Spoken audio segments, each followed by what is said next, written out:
विधायक जी और आप भी जयपुर पहुंचे, एक बार जोरदार तालियों से इनका अभिनंदन करें।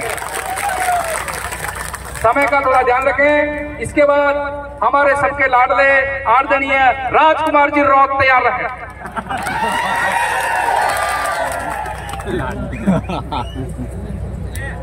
सबसे पहले आप सबको जोहार। मानगढ़ की इस पावन धरा पर सांस्कृतिक महारैली का जो आयोजन हो रहा है, जिसमें हमारे वीर प्रदेशवासी, 4 राज्यों के आदिवासी और भारत देश के कोने कोने से आए हुए मेरे भाई, मुस्लिम भाई, गुर्जर भाई, ओबीसी भाई, एससी भाई, आप सबका मैं तहे दिल से मानगढ़ की धरा से पूरी मेरी बागीधरा विधानसभा की जनता की तरफ से बहुत बहुत धन्यवाद, जोहार, स्वागत, अभिनंदन करता हूं। आज के इस मौके पर समय मेरे पास में कम है, लेकिन फिर भी मैं आप सबसे यही कहना चाहता हूं, यह जो विचारधारा है, उस विचारधारा ने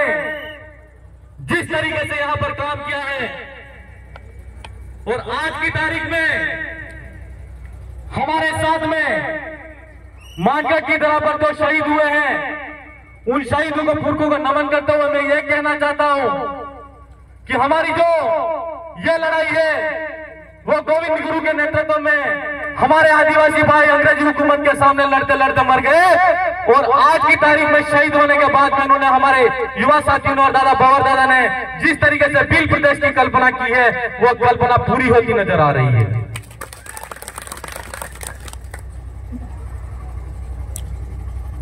कहते हैं यह भील प्रदेश की मांग नई नहीं है। सरकारें मध्य प्रदेश, गुजरात और राजस्थान और केंद्र की सरकारें कहती है कि भील प्रदेश की मांग है वो पूरी नहीं हो सकती। तो हम उन सरकारों से पूछना चाहते हैं कि जब आपका गुजरात बन सकता है, छत्तीसगढ़ बन सकता है,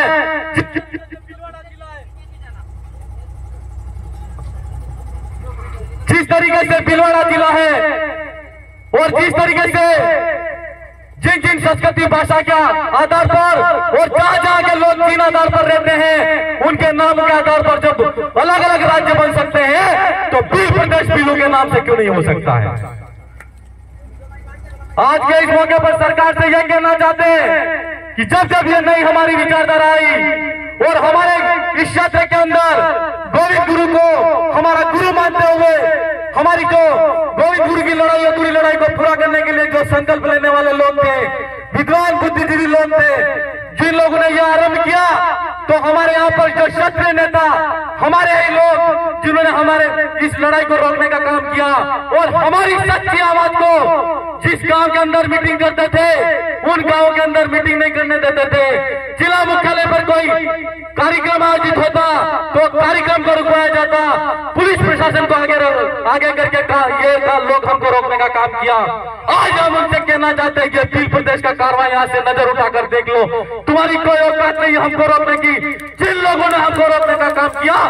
आज उनके रास्ते रुक गए,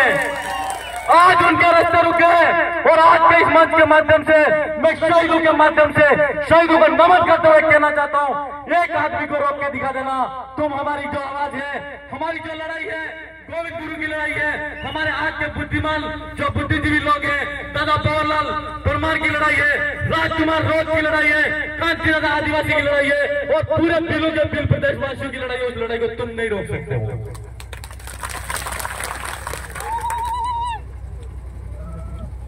अभी मैं विधानसभा में गया तो मैंने वहां पर देखा कि मैं जिस दिन पहली बार शपथ ग्रहण करने गया, उसी दिन एक हमारे राजस्थान के शिक्षा मंत्री जो भारतीय जनता पार्टी के अंदर हैं और वो शर्मनाक और शर्मसार करने वाला बयान देते हैं। हम उन पार्टियों के नेताओं से और उस पार्टी से कहना चाहते हैं और पूछना चाहते हैं कि आपने जिस तरीके से हमारे आदिवासी समाज पर जो बयान दिया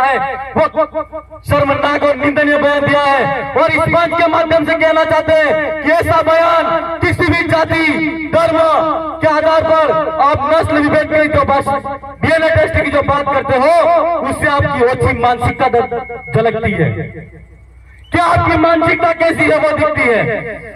हम उन पार्टी के नेता से कहना चाहते हैं कि आज हमने अभी वीडियो दिया कि वो घुटनों के बल पे आ गया और कहने लगा कि आदिवासियों से हम माफी मांगते हैं। ये आपकी ताकत है, ये हम आपसे कहना चाहते हैं। और अभी कल मैं वीडियो देख रहा था, हमारे जनजातीय मंत्री है वो ये कह रहे हैं कि यहाँ पर समरसता बिगड़ रही है, यहाँ पर आतंकवाद को बढ़ाया जा रहा है। तो हम उनके माध्यम से सरकार को कहना चाहते हैं कि आदिवासी हो, दलित हो, ओबीसी हो या माइनॉरिटी हो, जब जब उसने अपने हक अधिकार की बात को कहा है, जब जब उसने ये जान लिया कि हमारी सच्ची और संवैधानिक लड़ाई है, उस आवाज को दबाने के लिए तुमने माइनॉरिटी भाई ने आवाज उठाई तो उसको तुमने आतंकवादी कहा, और आदिवासी ने आवाज उठाई तो उसको तुमने नक्सलवादी कहा। उसका परिणाम आप देख लेना। आज हमारे 4 विधायक हैं और 1 सांसद है। आने वाले 5-10 सालों के अंदर देख लेना दिल्ली की कूच पर हमारे से कितने सांसद बैठते हैं। आप हमारी सरकार आज आप हमारी सहमति के बिना आपका प्रधानमंत्री भी नहीं बिठा सकते। आप हमारी 3-4 राज्यों के अंदर जितने आदिवासी बाहुल्य क्षेत्र है उस क्षेत्र के अंदर आपका जो भी मुख्यमंत्री होगा वो मुख्यमंत्री भी नहीं बिठा सकते। मेरे भाइयों, मैं आपके माध्यम से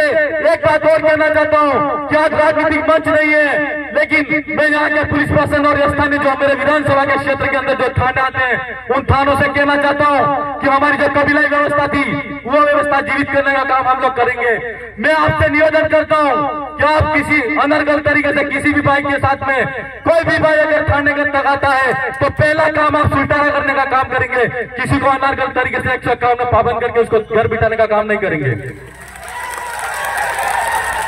वो संविधान की अनुसूची की बात करना चाहता हूं आपसे कि आपको किसी भाई ने अगर एफआईआर किया तो आप तुरंत त्वरित गति से आगे न देखते न पीछे देखते न नोटिस देते न कुछ भी करते, सीधा पुलिस थानों के अंदर किसी भाई को अगर उठाया तो मैं आपसे कहना चाहता हूं कि साक्ष्य अधिनियम अभी जो नया बदला 2023 1 जुलाई से लागू हो रहा है, एफआईआर और केस आप पे भी दर्ज होता है। इसलिए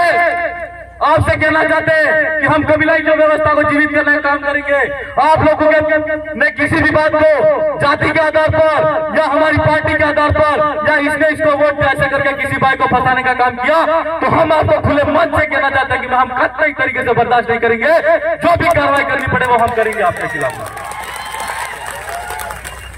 क्यों कि 40 साल से यहाँ पर जो व्यवस्था थी उस व्यवस्था को परिवर्तित करने का काम किया है, और जो हमारी विचारधारा के साथ में हम काम कर रहे हैं, हम आपके माध्यम से और इस जनता के माध्यम से कहना चाहते हैं कि आप सबसे पहले हमारे गांव के कमेटी, गांव के मुखिया होंगे, ग्राम सभा होगी, उस ग्राम सभा को पूछना कि वास्तव में उस ग्राम सभा के अंदर कोई न्यायिक निर्णय हो जाता है और 2 पक्ष अगर आपस में सुलटारा कर लेते हैं तो आपकी एंट्री को आपकी जरूरत नहीं है। हमको हम हमारे तरीके से कर लेंगे हमारा पंजरा। इसलिए मैं ज्यादा कुछ नहीं कहूंगा, पर एक भाई ने भी यहाँ पर एक कुंभलगढ़ के अंदर, कुंभलगढ़ का जो एरिया है जिस एरिया के अंदर आदिवासी इलाका है, तो मैं आप कुंभलगढ़ के भाई से कहना चाहता हूँ कि आपको टीएसपी के विस्तार के अंदर, अनुसूचित क्षेत्र के विस्तार के अंदर आप नहीं आते तो आपकी मांग को विधानसभा के अंदर उठाया जाएगा। और साथ ही साथ एक खनन साहब कह रहे थे और मैं भी आपसे कहना चाहता हूं कि कुंभलगढ़ के अंदर जिस तरीके से टाइगर रिसोर्ट के नाम से जो जमीन फ्री सरकारी है या आदिवासी भाई जहां पर रहते हैं उस जमीन पे सरकार की नजर है और वहां पर टाइगर रिजर्व के नाम से वो जमीन अगर कब्जा करना चाहती है तो कुंभलगढ़ वाले मेरे भाई आप तैयार हो जाओ, आपके साथ में लड़ाई लड़ने के लिए हम तैयार हैं। और आज के इस मौके पर जिस तरीके से हम ये कहना चाहते हैं कि हमारे यहाँ पर सरकार की जमीन हो, वन भूमि की जमीन हो, उन जमीन पर सरकार अपनी मर्जी से मन मर्जी से कब्जा करना चाहती है। अभी का जो सरकार का बजट है उस बजट को मैंने पढ़ा, उस बजट के अंदर ये लिखा है कि 20,000 हेक्टेयर जमीन वन संरक्षण अधिनियम के नाम से वो सरकार बढ़ाना चाहती है और जो फ्री सरकार की जमीन है उस जमीन पर कब्जा करना चाहती है। तो हमको ये लड़ाई को इस बात को ध्यान में रखना है। और आपके तो समीप क्षेत्र के अंदर जो भी वन विभाग आता है उसका अगर इलाका बढ़ाने की सरकार कोशिश करती है तो लड़ाई लड़ने के लिए तैयार रहना। हम आपके साथ में कंधे से कंधा मिलाकर सड़क पे लड़ना पड़े तो लड़ेंगे, जयपुर की कुछ वहां पर जब विधानसभा है वहां पर लड़ना पड़े तो लड़ेंगे। और आज की तारीख में हमारी बिल प्रदेश की आवाज के रूप में दिल्ली में राजकुमार जी रो थे, अगर दिल्ली तक भी लड़ना पड़ेगा तो हम सब मिल के लड़ेंगे। इसलिए ये बात आपको ध्यान में रखनी है। मैं ज्यादा कुछ नहीं कहते हुए अंत में एक बात और कहना चाहता हूँ कि यहाँ पर जिस तरीके से जगपुरा भूखिया की जमीन पर सरकार का नीलामी का जो आदेश निकाला है और सोना खनन की जो सरकार की साजिश है, हम जगपुरा की सहित 10 ग्राम पंचायत है उन भाइयों को ये कहना चाहते हैं कि आपकी जमीन है, उस जमीन के मालिक आप हो, आपकी जमीन कोई छीन नहीं सकता। आप अगर आपकी आवाज बुलंद तरीके से लड़ोगे, सड़क पर आओगे तो हम आपके साथ में कंधे से कंधा मिलाकर सड़क के साथ सड़क पर लड़ने का काम करेंगे। आप सब हाथ खड़ा करके जो कुंभल घाट रिजोर्ट के नाम से, वन विभाग के नाम से और हमारे जगपुरा के अंदर 10 गांव हैं, अगर उनकी जमीन जाती है तो आप हाथ खड़ा करके आश्वासन दो, अगर आपकी लड़ाई की जरूरत पड़ी तो आप साथ दोगे नहीं दोगे। धन्यवाद, धन्यवाद मेरे भाई। और साथ ही साथ मैं इस मौके पर एक बात और कहना चाहता हूँ, इस मंच के माध्यम से भी कहना चाहता हूँ कि एनपीसीएल के नाम से 2013 से प्रोजेक्ट चलाया जा रहा है और वहाँ पर जो व्यक्ति 18 वर्ष से ऊपर है उसके तहत आरएनआर का जो पैसा है 9.5 लाख रुपया होता है। जबलपुर की तर्ज पर वहाँ पर कॉलोनी बननी चाहिए, वहाँ पर अच्छी शिक्षा की सुविधा होनी चाहिए, वहाँ पर स्पोर्ट एकेडमी होनी चाहिए। तो हम सरकार से यही पूछना चाहते हैं और जिन भाइयों ने जमीन अधिग्रहण करने के लिए सरकार के साथ में समझौता किया है उनसे मैं कहना चाहता हूँ कि आपने किस आधार पर समझौता किया कि बांसवाड़ा जिले के अंदर एनपीसीएल जो न्यूक्लियर पावर प्लांट आयोजित वहाँ पर स्थापित करने का जो प्रावधान है वो प्रावधान सरकार का गलत है। आप आपकी आवाज को बुलंद करो, जिला मुख्यालय पर कलेक्टर साहब भी हो उनसे वार्ता करो। और यह मुद्दा कोई छोटा मुद्दा नहीं है, आपके नाम से धीरे धीरे करके ये जमीनें जा रही है। आप चुप क्यों बैठे हो? आपको अपनी आवाज को उठाना होगा और हम सबको अगर जरूरत पड़ी तो मिलकर ये लड़ाई लड़नी होगी। और एनपीसीएल के साथी हो या जगपुरा भूखिया के जो स्वर्ण खनन के नीलामी के जो आदेश निकले हैं उनके अंदर जो जमीन जा रही है, चाहे वो भाई हो, हम सब ये लड़ाई मिलकर लड़ेंगे। मैं ज्यादा कुछ नहीं कहूंगा, आज दादा का बोलने का समय बाकी है, राजकुमार जी का बोलने का समय बाकी है और मैं इस क्षेत्र का विधायक होने के नाते मैं यहाँ के स्थानीय साथियों से और बिल प्रदेश वासियों से एक और बात कहना चाहता हूँ। क्या नीचे जो लाइन लिखी है बिल प्रदेश स्वायत्ता, बिल प्रदेश स्वायत्ता, बिल प्रदेश स्वायत्ता का मतलब समझते हैं जिस तरह गोविंद गुरु चाहते थे कि जो बिल प्रदेश के वासी हैं या बिल जो भाई हैं वो अंग्रेजों की हुकूमत के अंदर नहीं रहना चाहिए, रजवाड़ों की हुकूमत के अंदर नहीं रहना चाहिए और अपना खुद का स्वायत्त शासन होना चाहिए जिसका नियंत्रण अपना समाज के लोगों के पास में होना चाहिए। ये वो लड़ाई है। मैं आपको कहना चाहता हूँ मेरे युवा साथियों, अगर आप ये लड़ाई दादा ने शुरू किया, हम सब ने शुरू की है, इस वैचारिक लड़ाई को शुरू करने के लिए हम सबको लड़ना पड़ेगा। सबसे पहले आपको शिक्षा के पे ज्यादा ध्यान देना है। जो भाई आज बीएडधारी बैठे हैं, बेरोजगार हैं, कई अन्य कोचिंग संस्थानों के अंदर कोचिंग कर रहे हैं, मैं उनसे कहना चाहता हूं कि आप अच्छी शिक्षा ग्रहण कीजिए और अच्छे जो राजकीय सेवाओं के अंदर आरएस आईपीएस के जो पद है उनके अंदर आप जाइए और जिस दिन हमारा राज्य बनेगा उस दिन शिक्षा के अंदर आरजेएस आईएएस आईपीएस कलेक्टर हमारे होंगे। ये हमारी स्वायत्ता है। एक रोजगार की बात ये कहना चाहता हूँ कि जिस तरीके से हम बिल प्रदेश की कल्पना करते हैं और बिल प्रदेश का सपना देखते हैं, आज की तारीख में हम ये देखें और सोचें तो रोजगार के अंदर हमारे कोई साथी नहीं है और रोजगार के साथी नहीं है तो मेरे भाइयों से मेरा कहना है कि रोजगार खुद खड़े करो और खुद का रोजगार खड़ा करके अपना आत्मनिर्भर बनो और अपने समाज के लिए जैसा भी दान देना पड़े, धन रुपया पैसा जो भी लगाना पड़े आप लगाओ और रोजगार के अवसर खुद को खड़े करने पड़ेंगे। और अंत में ज्यादा कुछ नहीं कहते हुए स्वास्थ्य की जो बात कहना चाहता हूँ कि एक स्वस्थ समाज का व्यक्ति, अगर एक व्यक्ति स्वस्थ है तो वो अच्छे एक परिवार का निर्माण करेगा, अगर एक परिवार अच्छा है तो पूरे समाज का निर्माण करेगा। तो निश्चित तौर पर आप अपने स्वास्थ्य के प्रति ध्यान दें। और दादा के पास में एक पैम्फलेट देखा था कि बिल प्रदेश में यहाँ पर जो नशा मुक्ति का जो कार्यक्रम है उसको चलाने की हमको जरूरत है। मुझे मेरे पास में चिट्ठी बार बार आ रही है लेकिन मैं फिर भी मेरी बात को पूरा करके ही मेरी